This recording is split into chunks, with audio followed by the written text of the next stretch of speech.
अभी तलक तो जी हां, अभी तलक तो भोंपू मीडिया और उसके दलाल चाटुकार दंगाई, बल्कि अब तो ईमानदार होने के साथ साथ संस्कारी और सच्चे बन चुके पत्रकार हिंदू मुस्लिम के एजेंडे चला रहे थे, लोगों को लड़ाने का काम कर रहे थे, विपक्ष को डिमोरलाइज करने का काम कर रहे थे, तमाम सवाल उन्हीं से पूछ रहे थे। लेकिन अब विपक्षी नेताओं को खुल्लम खुल्ला टीवी चैनल पर बैठकर गाली भी देने लगे हैं। जी हां, खुल्लम खुल्ला टीवी चैनल पर बैठकर गाली भी देने लगे हैं। अगर आपको हमारी बात पर यकीन नहीं आ रहा है तो हम आपके सामने बाकायदा वीडियो रखेंगे जिसमें आपको गाली सुनवाएंगे, बीप नहीं लगाएंगे, आपको गाली गौर से सुननी चाहिए। लेकिन उससे पहले एक वीडियो एग्जिट पोल जिस दिन आया था उस दिन क्या कर रही थी अंजना उप कश्यप, जो आपने आपको आज तक की स्टार एंकर बताती है, और कैसे कह रही थी कि विपक्ष को स्पेस देने की जरूरत नहीं है, आज तक जैसे चैनल पर उनकी चर्चा करने की जरूरत नहीं है, वो सुन लीजिए।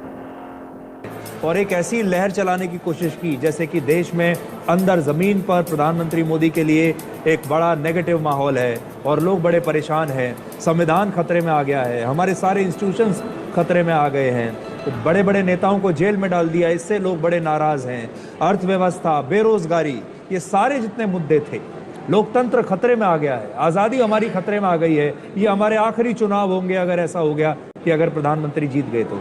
अब ये सारे लोग क्या करेंगे?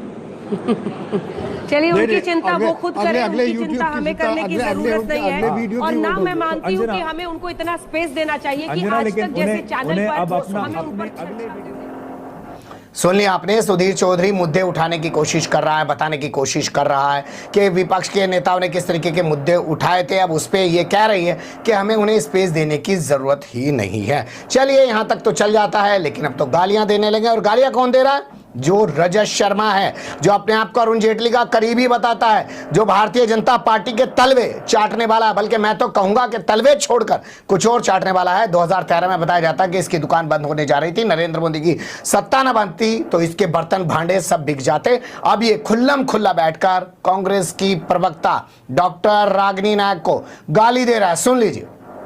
लेकिन आप समझिए मैंने क्या कहा था, उसको मत मिसकोट करिए। मैंने कहा था कांग्रेस अगर 90 सीटें भी जीत ले तो उसकी जीत मानी जाएगी।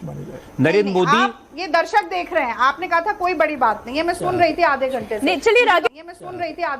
चलिए मैं आपके सामने इसका वीडियो एक बार और रखना चाहता हूं, आप थोड़ा गौर से ध्यान से सुनिए और इसके चेहरे के एक्सप्रेशन को जरूर देखिएगा। नरेंद्र मोदी, ये दर्शक देख रहे हैं, आपने कहा था कोई बड़ी बात नहीं है, मैं सुन रही थी आधे घंटे से। सुन लिया आपने, ये हाल है इस रजत शर्मा का। बड़ा संस्कारी बना फिरता है, बड़ा एबीवीपी में रहा है, बड़ा आरएसएस का करीबी रहा है, तमाम तरीके की चीजें हैं।